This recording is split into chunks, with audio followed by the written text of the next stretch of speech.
할렐루야, 좋은 아침입니다. 2월 10일 화요일 매일 말씀 묵상 시작하겠습니다. 오늘 우리에게 주시는 하나님 말씀은 고린도전서 11장입니다. 고린도전서 11장 17절부터 22절까지의 말씀 제가 봉독하겠습니다. 하나님의 말씀입니다. 내가 명하는 이 일에 너희를 칭찬하지 아니하나니 이는 너희의 모임이 유익이 되지 못하고 도리어 해로움이라. 먼저 너희가 교회에 모일 때 너희 중에 분쟁이 있다함을 듣고 어느 정도 믿거니와 너희 중에 파당이 있어야 너희 중에 옳다 인정함을 받은 자들이 나타나게 되리라. 그런즉 너희가 함께 모여서 주의 만찬을 먹을 수 없으니 이는 먹을 때 각각 자기의 만찬을 먼저 갖다 먹음으로 어떤 사람은 시장하고 어떤 사람은 취함이라. 너희가 먹고 마실 집이 없느냐? 너희가 하나님의 교회를 업신여기고 빈궁한 자들을 부끄럽게 하느냐? 내가 너희에게 무슨 말을 하랴? 너희를 칭찬하랴? 이것으로 칭찬하지 않노라. 아멘. 이는 우리에게 주시는 하나님의 말씀입니다. 주님 감사합니다. 본문을 중심으로 너희의 모임이 유익이 못되고 도리어 해로움이라. 너희의 모임이 유익이 못되고 도리어 해로움이라는 제목으로 함께 말씀을 나누겠습니다. 오늘 본문에서는 사도 바울이 칭찬이 아닌 책망을 이야기합니다. 그러면서 본문이 시작되는 17절에 보니까 내가 명하는 이 일에 너희를 칭찬하지 않는다. 오히려 너희 모임이 유익이 못되고 해로움이다. 이렇게 지금 말씀을 하고 있습니다. 왜 해롭다고 이야기하는 걸까요? 그것은 바로 분열 때문에 그렇습니다. 나뉨 때문에 그렇습니다. 사실 성경은 처음부터 끝까지 어떤 연합과 분열의 이야기가 계속 반복적으로 나온다 해도 과언이 아닐 겁니다. 하나님께서는 언제나 하나님의 백성을 하나로 연합하게 하시고 하나로 부르시지만 죄된 우리 인간은 계속해서 나뉘고 계속해서 분열하고 계속해서 자기 중심적인 방법으로 그렇게 제멋대로 살아왔기 때문에 그렇습니다. 그러니까 오늘 본문인 고린도전서 11장 17절 이하의 말씀은 단지 어떤 성찬의 문제만을 다루는 본문이 아닙니다. 교회가 어떻게 연합을 잃고 어떻게 교회가 회복될 수 있겠는가, 이것을 지금 다시 한번 우리에게 질문으로 던져주고 있는 것입니다.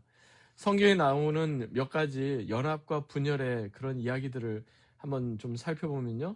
가장 먼저 우리가 생각할 수 있는 것이 바로 번제단과 바벨탑입니다.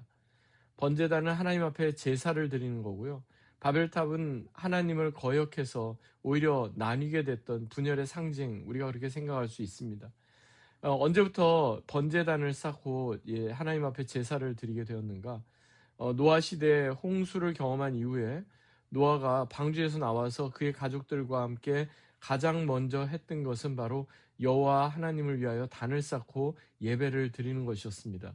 창세기 8장에 보면 노아가 여호와를 위하여 단을 쌓고 번제로 단에 드렸으니 여호와께서 그 향기를 흠향하셨다, 이렇게 말씀합니다.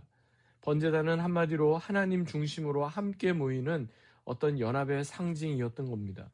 하나님의 구원을 기억하고 하나님을 높이는 자리였습니다. 그런데 점점 시간이 흐르면서 이러한 하나님을 기억하고 하나님을 높이는 번제단 대신에 인간은 스스로 자신을 높이는 그런 바벨탑을 쌓게 되었습니다. 그래서 창세기 11장에 가면 성과 대를 쌓아 우리의 이름을 내고 온 지면에서 흩어짐을 면하자, 이렇게 이야기합니다. 바벨탑은 겉으로 보기에는 어떤 사람들을 한데 모으는 연합의 도구처럼 보였지만 실상은 하나님 없는 연대, 실상은 자신들의 이름만을 높이려는 결속에 불과했습니다. 실제 바벨이라는 이름은요, 히브리어로 혼란, 혼동, 그리고 분열을 뜻합니다. 하나님 중심으로 모이는 것이 아니면 결국에는 혼란, 혼동, 그리고 분열로 끝을 맺을 수밖에 없는 것입니다. 또 한 가지 예는 레위 지파, 구약시대의 레위 지파와 신약시대의 바리새인을 예를 들 수가 있습니다. 레위라는 그 이름은요, 특이하게도 연합이라는 그런 뜻이 있습니다. 하나님께서 특별히 그 야곱이 자신의 아내 레아와 이렇게 그 사이에서 아이를 낳게 되는데 그 아들의 이름을 이제 레위라고 이렇게 짓게 되는데요. 그렇게 된 연유가 있습니다. 레아가 비록 자신은 남편으로부터 많은 사랑을 받지 못했지만 이렇게 이야기합니다. 창세기 29장에 보니까 내 남편이 지금부터 나와 연합하리라 그 이름을 레위라 하였으며 이렇게 말씀을 합니다. 레위라는 이름 자체가 연합하다, 함께 붙들다 하는 그런 뜻이 있고요. 특이하게도 이스라엘의 제사장은요, 오직 레위 지파에서만 나왔죠. 그래서 레위 지파는 제사장 지파로서 특별히 가나안 땅에서 그들이 이렇게 받은 분깃, 땅이 없었지만 이스라엘 전체를 하나님께로 함께 연합시키고 하나님께로 함께 나아가게 하는 그런 귀한 제사장적 사명을 맡았던 지파였습니다. 반면에 신약에 나오는 바리새인은 어떤 사람들입니까? 바리새라는 그 말은요, 페리시, 이것은 구별하다, 분리되다라는 그런 뜻이 담겨 있습니다. 비록 그들은 거룩을 이야기하고 구별된 삶을 이야기했지만 오히려 그것은 하나님께 모든 사람들을 한데 모으기보다는 사람들을 편가르고 어떤 것은 거룩하고 어떤 것은 부정하다 하는 것으로 계속해서 분열을 시키는 그런 결과를 가져오게 되었던 겁니다. 그러니까 레위는 결국 구약시대 레위는 이스라엘 백성들의 어떤 연합을 가져왔다면 신약시대 바리새인은 거룩을 이야기하지만 결국 분열과 분리를 낳았던 것입니다. 또 한 가지 예는 구약시대의 여호수아 시대와 사사기 시대로 우리가 또한 생각해 볼 수가 있겠습니다. 구약에서 신약에 어떻게 보면 교회와 가장 가까운 개념이 있다면 바로 총회라는 뜻의 카할이라고 우리가 생각해 볼 수 있는데요. 이것은 언약의 공동체를 뜻합니다. 출애굽했던 이스라엘 백성들은 그 가운데 다른 이방인도 있었고 다른 사람들도 함께 있었지만 그들 역시 동일한 권리와 책임을 가진 백성들로 여겨졌습니다. 그래서 레위기 19장에 보면 이방인을 타국인을 사랑하라 이렇게 말씀을 합니다. 이러한 하나됨의 공동체성은요, 여호수아 시대까지 계속해서 이어집니다. 그런데요, 갑자기 사사 시대에 접어들면서 사사기에 접어들면서 이러한 연합의 그러한 공동체성은 한꺼번에 무너집니다. 사사기를 관통하는 가장 중요한 그 문장 중에 하나가 사람들이 각각 자기 소견에 옳은 대로 행하였다 하는 것 아닙니까? 더 이상은 어떤 하나님의 그런 시선과 그 기준이 아니라 각자 자신들의 판단이 기준이 되고 이것은 결국 공동체의 붕괴와 분열로 이렇게 나아갈 수밖에 없었던 겁니다. 오늘 본문에서 고린도 교회에 나타난 그런 여러 가지 분열의 현실은요, 비록 그들이 교회로 함께 모여 있지만 전혀 유익이 되지 못하고 도리어 해롭기까지 했다 이렇게 지금 말씀을 하고 있는 거죠. 왜 그렇습니까? 비록 그들이 교회로 모이고 주의 만찬, 성찬으로 함께 모였지만 그 모임은 끝없는 분열과 분쟁과 편당으로만 가득 차 있었기 때문에 그렇습니다. 하나됨이 곧 연합으로 이렇게 되어야 되는데 하나 되어 있지만 그 가운데 계속 편가르기와 분열이 더해졌기 때문에 오히려 그들의 모임이 유익이 되지 못하고 해롭다라고까지 말씀하고요. 오히려 그들이 함께 모여 있지만 모여서 주의 만찬을 성찬을 함께 나눌 수 없다 말씀합니다. 어떤 일이 있었냐면 부유한 자는 먼저 와서 배부르고 먼저 포도주를 마심으로 취하게 되고 가난한 사람은 나중에 와서 굶주린 채로 수치를 당하게 되었다는 겁니다. 여기서 부유한 사람은 누구고 가난한 사람은 누굽니까? 아마도 가난한 사람은 신분적으로도 종의 신분에 그렇게 속했던 사람들이 많았을 겁니다. 자신들의 주인을 섬기고 그 일을 하다 보면 결국에는 맨 나중에 늦게 올 수밖에 없는데 그들을 전혀 배려함이 없었던 겁니다.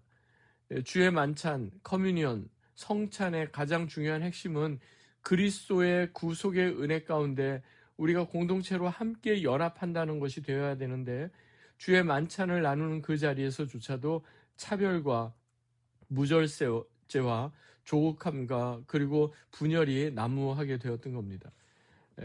과거에도 그랬고 오늘날도 그랬고 교회 안에는 다양한 사람들이 있습니다.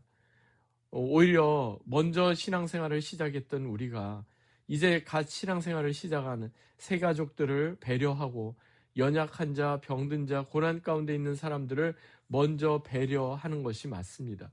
그렇게 되어야만 세상에서 말하는 그런 공동체가 아니라 정말 교회 공동체가 무엇인가 다르구나 하는 것을 우리는 경험하게 되고 또 세상 가운데 보여주게 되는 것입니다.